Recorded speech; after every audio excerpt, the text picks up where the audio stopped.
Na para bang ako yung nasasaktan.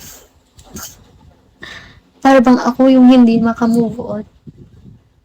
Ganda ka pala. Diba? Feeling mo ba hindi? Totoo. Umiiyak ako pag nakikita ko. May mga videos sila sa TokTok na, Vincent, no ano, di ba? Help, I'm still at the restaurant. Ganun. Umiiyak ako, te. Sabi ko, 11 years yun. Paano nila nakaya yun? Totoo. Paano nila nakaya yun? Cheka.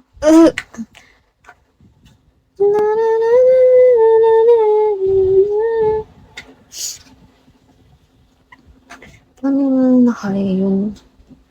Na ano? Na mag-part ways.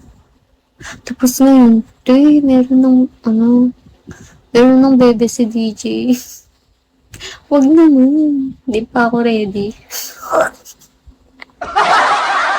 Di pa ako, di pa ako ready.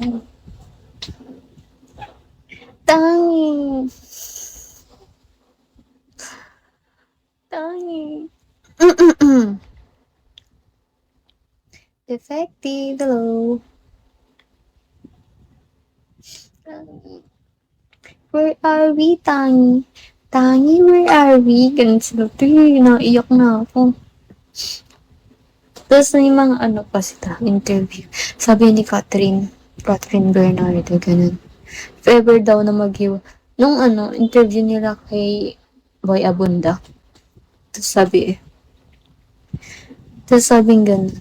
If ever man daw na maghihiwalay sila, the future, babalik at babalik pa rin sila sa each other.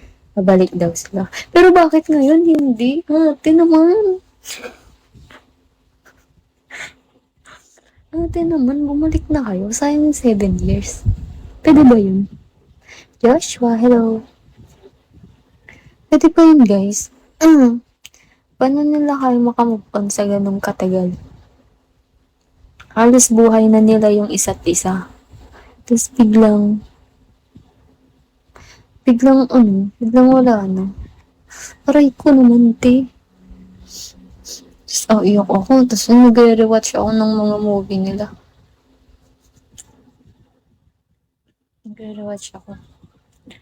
Ano yung papanoorin ko mamaya? Barcelona. Si Lenny's dead! Pero hanggang ngayon, maasa pa rin na nandito siya. Oo, nandito siya kasi nandito siya. Kung nandito siya, asan ako? Babaliw na ako. Ang mga sa TokTok kasi kung ano-ano yung mga pinapakita sa akin. Ano ba naman yan? Nag-move on na nga lang yung tao sa Katniel eh. Salbahe, hello. Move on na nga lang. Tapos ano pa? Kayo ba fan ng Katniel? Pati Lizken wala na eh. Ano ba naman yun? Tapos, yung Lizken naman. Gagi. Tignan nyo guys. Ano? Ang tawag dun? Tumata yung mga balahibo ko. Bakit kaya? Umulto ba dito?